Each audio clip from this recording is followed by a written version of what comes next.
Bonjour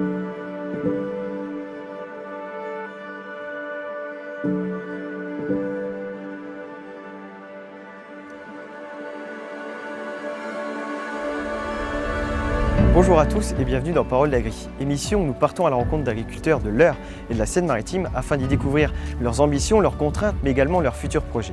4 agriculteurs ont accepté de nous ouvrir les portes de leur exploitation afin d'y découvrir leur activité. Aujourd'hui, nous partons à la rencontre de Sophie à la ferme de la Bucaille près de Giverny. C'est au cœur même de son exploitation chargée d'histoire que Sophie a décidé d'ouvrir ses chambres d'hôtes. L'exploitation, tenue par son neveu, produit du blé, des flageolets, des plants de pommes de terre, mais également du lin. Allez, on y va!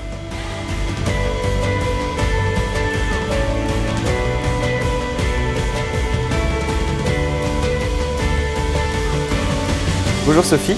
Bonjour. Merci de nous accueillir aujourd'hui. Avec plaisir. Est-ce que tu peux te présenter à nous rapidement ? Rapidement, alors je m'appelle Sophie, j'habite la Bucaille, enfin cette exploitation depuis mon mariage en 1994. Je ne suis pas du tout du milieu agricole, donc j'ai découvert en me mariant ce monde. Pour moi, c'est une vie superbe.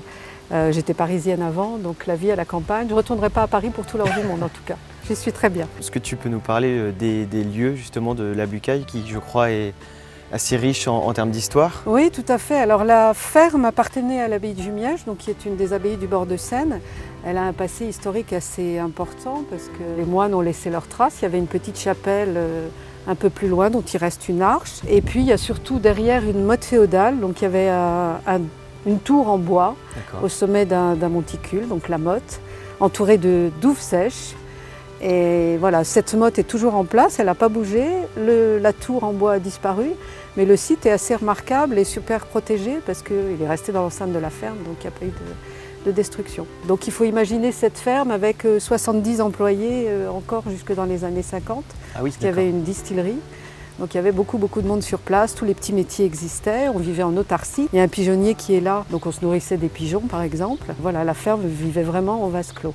Aujourd'hui, c'est plus ça du tout, puisqu'il y a 5 salariés, donc on vit beaucoup plus simplement. Et est-ce que c'était suite justement à ce passage de ces moines, etc., que le flambeau a été repris, ou c'était une reprise familiale du lieu Voilà, c'est beaucoup plus récent, ça fait 5 générations que la ferme est dans la famille. Donc c'est mon beau-père qui était là, qui a développé la partie pommes de terre. Mon mari et son frère ont pris la suite, et donc là, bientôt, ce sera la nouvelle génération. Oui. Donc 5e génération sur la Bucaille. C'est mon mari qui était agriculteur, qui est décédé il y a 8 ans maintenant. Donc du coup, j'ai été nommée exploitante agricole après son décès. En attendant la relève, la jeune génération, j'assure l'intérim. Voilà, et j'ai parallèlement ouvert des chambres d'hôtes dans la maison de la ferme, qui était la maison de mes beaux-parents. Et ça tourne depuis 8 ans, c'est mon 8e été. Donc 7 chambres, c'est ça? Il y a 7 chambres. Alors moi, au niveau chambres d'hôtes, je ne les utilise pas toutes parce que je suis limitée à 5 chambres. Et j'ai beaucoup de passages, alors surtout des touristes parce que je suis entre Giverny et le Château Gaillard, donc ça attire pas mal de monde. Et puis beaucoup de gens aussi qui viennent pour des mariages. Parce qu'il y a une dizaine de salles de mariage autour de la maison, donc ils viennent, ils passent la nuit, ils repartent. C'est un peu court pour moi, mais bon, voilà. Donc pas mal de défilés en fait, pas mal de monde. En fait, il y a beaucoup de gens qui viennent ici aussi parce que c'est un corps de ferme et parce qu'ils ont envie de découvrir l'exploitation. Régulièrement, on me dit, est-ce que vous pouvez m'emmener faire un petit tour de la ferme, visiter? Quand il y a des enfants, ils font un tour de tracteur ou au moins ils montent dedans. Il y a des gens qui sont attirés par ce cadre-là. Je trouve que c'est un bon complément en fait, d'avoir ce genre d'activité sur une exploitation. Après, c'est presque un métier à plein temps. On peut pas tout faire, quoi. C'est pas possible. C'est cette proximité du coup avec la ferme qui permettrait d'attirer peut-être autant de monde. C'est ça. Je pense qu'il y a une bonne partie de mes hôtes qui viennent parce que c'est dans une exploitation et parce qu'ils ont envie de voir le cadre. Des personnes curieuses. C'est ça, ouais.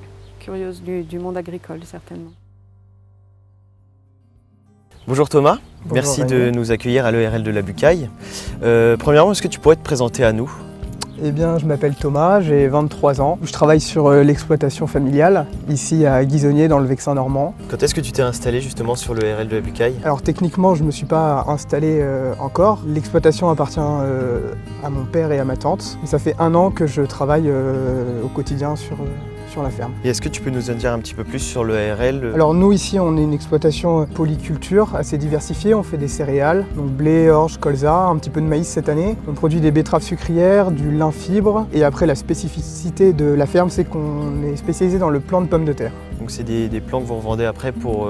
En fait, c'est des pommes de terre que nous on produit pour après revendre à d'autres agriculteurs qui eux les plantent et produisent les pommes de terre que vous consommez. Et au niveau des assolements, comment c'est réparti à peu près entre toutes les productions? Alors nous on a un assolement en 6 ans. L'assolement c'est la rotation des cultures, donc une culture revient tous les 6 ans à la même place sur une même parcelle. Et nous, comme on est spécialisé dans la pomme de terre, dans le plant de pomme de terre, en fait, notre assolement il est pensé pour la pomme de terre. En fait, nous, on fait des céréales, on fait du blé tous les 2 ans, on fait une pomme de terre tous les 6 ans. Avant la pomme de terre, il y a un blé, et avant ce blé-là, on fait un lin, parce que c'est à ce moment-là que la structure du sol est la meilleure. Et souvent, 2 ans avant un lin, on essaye de faire un colza, également pour la structure. Et puis après, voilà, ça dépend vraiment de la qualité de la terre des parcelles. Il y a des parcelles dans lesquelles je ne fais pas de flageolets, parce que c'est un peu plus vallonné, la terre est plus rouge, un peu plus argileuse. Donc on préfère faire des flageolets dans la terre blanche, la terre limoneuse, la terre qui se prépare bien. En antécédent, 2 ans avant un lin, j'essaye souvent de faire un colza pour que la structure soit la meilleure possible pour le lin, qui est une plante qui a vraiment besoin d'avoir une bonne structure du sol. Et donc Thomas, la question que je me pose, c'est comment sont organisées les tâches au quotidien au sein de l'EARL? Sur l'exploitation, il y a mon père et ma tante qui sont les gérants. Donc ce sont eux qui prennent les grandes directives, les grandes décisions pour l'exploitation. C'est moi qui gère vraiment le quotidien, je dirais l'opérationnel. Après, on a plusieurs salariés qui travaillent avec nous. Donc voilà, on est en 4-5 à temps plein, en plus de moi-même ici sur la ferme. Et après, on prend des saisonniers de temps en temps. D'accord, donc tout le monde a bien un rôle bien défini et s'y attelle chaque jour, quoi.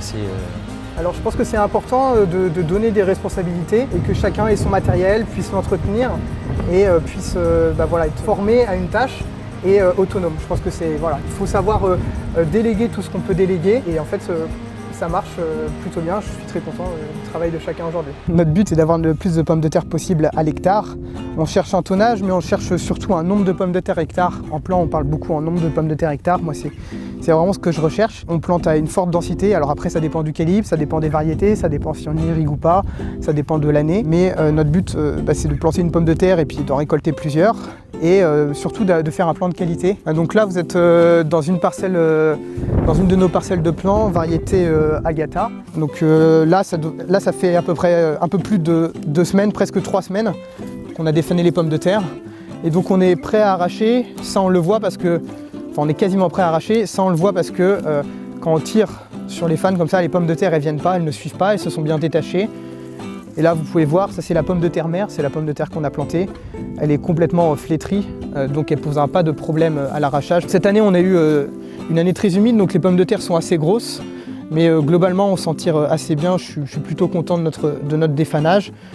Donc voilà, là on a planté une pomme de terre et puis on va en récolter 1, 2, 3, 4, 5, 6, 7, 8, 9, 10. Donc c'est pas extraordinaire, il y en a peut-être un petit peu qui sont en dessous. Ça c'est des pommes de terre qui vont être plantées, donc ça c'est du calibre, ça c'est 35-45.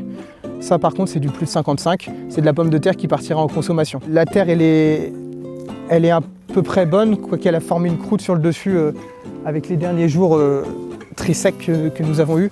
Donc les conditions d'arrachage sont pas trop mal, il va peut-être même falloir qu'on arrose avec notre enrouleur pour que les conditions soient optimales et qu'on puisse arracher dans de bonnes conditions. Donc arracher dans de bonnes conditions, ça veut dire ne pas faire de choc et puis avoir un bon débit de chantier. Comme on a beaucoup d'hectares à récolter, il faut que ça aille vite parce que sinon on va se retrouver à devoir arracher au mois d'octobre et ça va pas me faire plaisir. Donc la maison, en fait, moi je n'y vis pas. Donc c'est agréable pour les gens qui sont là parce qu'en fait ils peuvent profiter de la maison sans que je sois sur leur dos en permanence. Et du coup ils ont à disposition le salon qui est là. J'ai souvent des couples d'amis qui viennent 2-3 jours visiter la région. Donc ils se prennent un petit apéro là, voilà, puis après ils vont dîner. Enfin, ils profitent de la maison à fond. Voilà. Les petits déjeuners ont lieu par ici. Soit je fais une grande tablée quand j'ai des très grandes familles ou alors quand les gens ne se connaissent pas. Souvent ils n'ont pas envie de parler le matin entre eux, donc je les dispatche. Vous avez envie de voir les chambres? On monte direct? Avec plaisir. Je vous emmène. Voilà, j'ai une première chambre ici. Les chambres, je leur ai toutes donné les noms des parcelles qu'on cultive autour de la maison. D'accord. Donc ici, vous êtes dans la chambre Sainte-Barbe, et Sainte-Barbe, c'est une parcelle qui est juste derrière. Elles ont toutes été refaites. En fait, il y a eu 1 an de travaux quand j'ai ouvert. La maison était... Enfin, elle avait besoin de travaux, de déco et tout ça. J'ai refait... L'électricité a été refaite, la plomberie. Et parce que les gens aiment quand même avoir un confort adéquat. Voilà, surtout les salles de bain qui sont vraiment au goût du jour. En fait, j'ai essayé de mêler le moderne et l'ancien. Bon, j'aime bien la brocante, chinée, etc. Donc quand les travaux ont été terminés, je me suis attaquée à la partie déco parce que j'aime ça. Et puis j'en ai profité pour chiner, pour trouver des meubles qui aillent. J'avais pas mal de meubles de famille déjà, mais on a complété avec le Bon Coin, les brocantes du coin, etc. Voilà. On continue la visite? Vous voulez voir les autres chambres? Voilà, alors ça c'est la deuxième chambre que les gens aiment bien en général parce qu'elle donne sur le jardin. Donc, oui, voilà. Les vues sont vraiment sympas. Les vues sont sympas, sont toutes différentes. Donc j'ai une troisième chambre par ici. Voilà. C'est la grande loge. C'est la grande loge, donc toujours une parcelle. Alors c'est la plus grande chambre de la maison, celle-là. C'est la plus grande, celle-ci. Ouais. Voilà. Et puis la petite dernière est par là. Donc elles sont toutes différentes. C'est un peu au gré de mes envies et de mes choix de tissus. Et au-dessus, je ne sais pas si vous avez envie de voir, j'ai une suite familiale, donc une chambre pour les enfants et parents-enfants. On peut aller jeter un petit coup d'œil si ça ne vous dérange pas. J'ai privilégié la famille, donc il y a les parents par là, les enfants par là. D'accord. J'ai rajouté des jeux pour les petits, comme ça les parents ont la paix. Ils se mettent par là. Bon, c'est vraiment là, à cet étage-là, qu'il y a eu le plus gros des travaux. C'était autrefois un grenier. Et quand on montait ici, avant le démarrage des travaux, je sais que mes enfants avaient un peu peur. Il y avait encore le papier peint de l'époque de la maison, donc 1890. Ah oui, d'accord. Donc c'était comme à l'époque, des teintes un peu tristes, foncées. Voilà, puis il y avait le temps était passé aussi, donc c'était pas en très bon état. On sent que c'est, je sais pas, c'est chargé d'histoire, c'est beau, oui. j'aime bien. Bah, je me suis amusée, vous voyez là par exemple, j'ai mis des photos, c'est des photos de la maison et il y a mon beau-père enfant. Bon, c'est tout petit, mais c'est amusant. Je trouve, oui. Donc on reconnaît la maison là surtout. Et je trouve ça drôle d'essayer de se rappeler des souvenirs. C'est comme j'ai pas osé demander, mais en bas, Ouais. dans la première chambre qu'on a vue, il y avait deux photos. Les deux portraits de petits d'enfants, c'est des tableaux de famille, mais c'est pas. D'accord. Non. Par contre, il y a une chambre où il y a ma grand-mère en portrait. Ouais. Ah, j'ai pas fait. C'est drôle parce que j'ai un Anglais une fois qui m'a dit oh, c'est pas vous là sur le tableau. Et il se trompait pas beaucoup parce que voilà, c'était ma grand-mère. Alors en fait, quand les gens sont là, donc je les installe. Soit je les vois dans l'après-midi parce qu'ils s'installent dans le jardin, soit je les revois seulement au petit déjeuner. Et là, c'est plus propice en fait aux discussions. Je pose facilement des questions, donc les gens me racontent un peu leur vie, s'ils ont des enfants, etc. Et puis ils prennent le petit déjeuner dans la salle que vous avez vue. Alors j'essaie de faire des choses un peu variées, je fais des gâteaux, des yaourts maison, etc. Pour que les gens aient un peu l'impression d'être en vacances chez un membre de la famille, en fait, qu'ils ne soient pas trop dépaysés. D'accord, oui. Et qu'ils se sentent à l'aise. Et alors le plus beau compliment qu'on puisse me faire, c'est de me dire j'ai l'impression d'être chez moi. Et ça, je trouve que pour moi c'est top parce que ça veut dire que les gens se sentent bien, qu'ils ont envie de se poser et qu'ils ne sont pas comme un cheveu sur la soupe. Donc ça, pour moi, c'est génial. Elle est là, le sommet, et les douves, en fait, les douves sèches font vraiment le tour complet. Parce qu'il y a la motte et il y a une petite motte à l'avant. Et ça, c'est pour des histoires de défense, mais je ne saurais pas vous les expliquer. Alors on pense que cette motte-là était une avancée du château Gaillard qui est à 8 km. Il faut imaginer ça sans arbre du tout. Oui. Avec une vue dégagée sur la plaine. Donc la tour qui était au sommet permettait de voir très très loin et de prévenir éventuellement l'avancée d'ennemis ou l'arrivée d'ennemis, etc. Donc vous allez voir, on va faire le tour. Alors il y a un petit pont là-bas pour l'anecdote. Je ne sais pas si vous le voyez. Si, oui, on ouais. voit bien. En fait, il a été construit par mes enfants lors du premier confinement. Ça, c'est pour la postérité. Dans 100 ans, on dira voilà le pont. Voilà, donc vous voyez, ça fait vraiment, c'est assez impressionnant. Ça fait vraiment le tour. Bah, si vous voulez, on peut grimper. Oh bah, pourquoi pas. Oui, on monte. Vous êtes prêts à escalader? Les marches sont un peu hautes pour moi avec mes petites jambes. On va dire qu'elles font pas toutes la même taille. Donc imaginez le sommet avec cette tour qui devait être au milieu, je pense. Et d'en haut, quand on se retourne, en fait, c'est assez impressionnant. Vous voyez, il y a un sacré dénivelé. Ouais, c'est quand même assez haut. Oui, c'est très haut. Et c'est superbe. Et puis vous imaginez pas d'arbres, donc vue dégagée sur toute la plaine. Et je pense qu'on devait voir effectivement très très loin. Oh, c'est atypique quoi. C'est pour ça que c'est sympa de voir ça. C'est pas commun quoi, surtout. C'est pas commun. Souvent elles ont disparu parce qu'elles sont pas dans des lieux protégés comme celui-là. Donc il y a eu des modifications avec le temps. Mais là, elle n'a pas bougé, elle est restée dans l'enceinte de la ferme depuis toujours. Et à part des moutons qui sont venus manger les broussailles, il n'y a rien eu, quoi. Voilà. Et puis j'imagine que si elles étaient placées dans des plaines, dans des endroits stratégiques à l'époque, C'est ça. Voilà, ça a dû être arasé Bah par la oui. suite et disparaître. Puis ça change au fil des saisons, c'est amusant parce qu'il y a une époque où c'est plein de petites fleurs blanches partout. C'est joli, et puis les fleurs blanches disparaissent, la végétation disparaît aussi. Enfin, à chaque époque, ça a son charme. Et je sais que la grand-mère de mon mari venait ici tous les soirs pour voir le coucher de soleil. Elle se promenait jusque là, et en fait le soleil se couche juste là.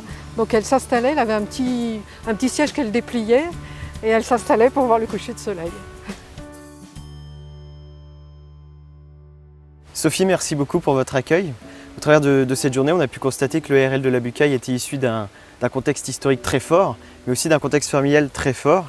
Et étant donné que vous avez 3 enfants et un neveu, j'aurais une dernière question pour vous à vous poser.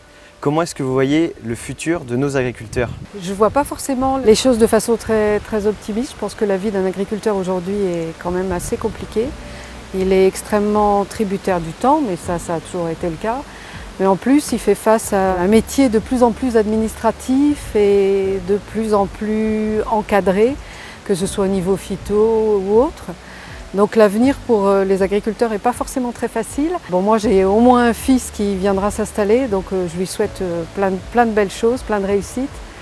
Et je pense qu'il faudra qu'il apprenne non seulement à gérer le métier d'agriculteur, mais peut-être à chercher d'autres pistes pour se diversifier et essayer d'autres choses.